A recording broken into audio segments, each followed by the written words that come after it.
ওনারা বাংলাদেশে আসলেই পুলিশি হয়রানি করতে এয়ারপোর্ট থেকে বাসায় আসার পর থেকে ছাত্রলীগ যুবলীগ বাসায় গিয়ে হুমকি দিতেন, আগামী 7 দিনের মধ্যে 3 দিনের মধ্যে চলে যাবেন, এখানে থাকতে পারবেন না, ঢাকাতে থাকতে হবে, সেই সব নির্যাতিত হতেন। এবং তারেক রহমান বলছেন যতটুকু সম্ভব আপনারা ইউরোপে আন্দোলন করেন, যারা প্রবাসী ইতালি এবং ইউরোপের বিভিন্ন অঞ্চলে তারা এখানে থেকে আন্দোলন করেন, দেশে কম যান, আপনারা নিরাপদ না। তারেক রহমানের নির্দেশে তারা দেশে আসেনি এবং দেশে আসলে নিরাপত্তাহীনতায় ভুগবেন, সেই কারণে নির্দেশনা ছিল। আমরা শরীয়তপুরে প্রোগ্রাম করেছি, যখনই হামলা হয়েছে ঢাকা আমার পরিবার সহ হামলায় শিকার হয়েছি, কোর্টে হাজিরা দিতে গিয়ে, এগুলি আপনারা জানেন। শরীয়তপুরে আমরা শহীদ রাষ্ট্রপতি জিয়াউর রহমানের মৃত্যুবার্ষিকী পালন করতে গিয়ে হামলার শিকার হয়েছি। আমার বাসায় নড়িয়া সখীপুরের প্রোগ্রাম করতে গিয়ে হামলার শিকার হয়েছি। আমরা প্রায় 18 ঘন্টা অবরুদ্ধ ছিলাম। ছাত্রলীগ যুবলীগ আওয়ামী লীগ এবং পুলিশ দ্বারা বেষ্টিত ছিল, তারা একটা পর্যন্ত আটকে রেখেছিল। আমরা বিশ্বাস করি এটা আমরা জাস্ট স্পিড হিসাবে এলাকার উন্নয়ন করব এবং এই প্রতিশোধ উন্নয়নের মধ্য দিয়া সুন্দর একটা রাষ্ট্র ব্যবস্থা কায়েম করে সুন্দর রাজনীতি উপহার দিয়ে আমরা রাজনীতিভাবে মোকাবেলা করবো ইনশাআল্লাহ ভবিষ্যতে। সরকারের দ্বারা বিভিন্নভাবে নির্যাতিত হয়েছি, অনেক নেতাকর্মী দেশে থাকতে পারেনি, প্রবাসে পালিয়ে গিয়েছিল।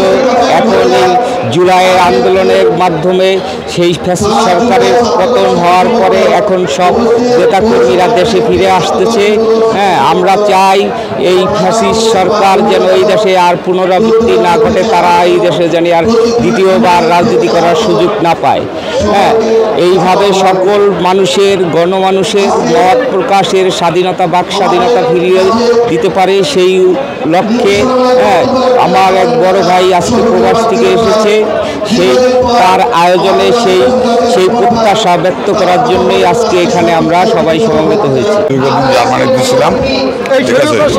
এই সরকারের নির্যাতনে আমি সরকারের আমলে হত্যা মামলারও আসামি হয়েছি।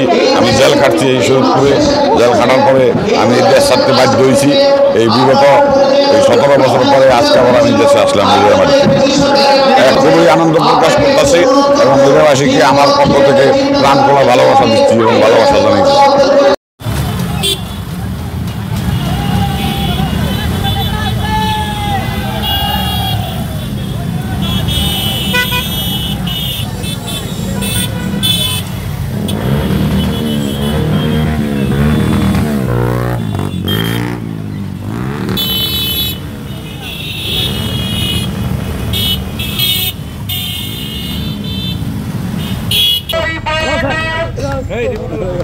ভাই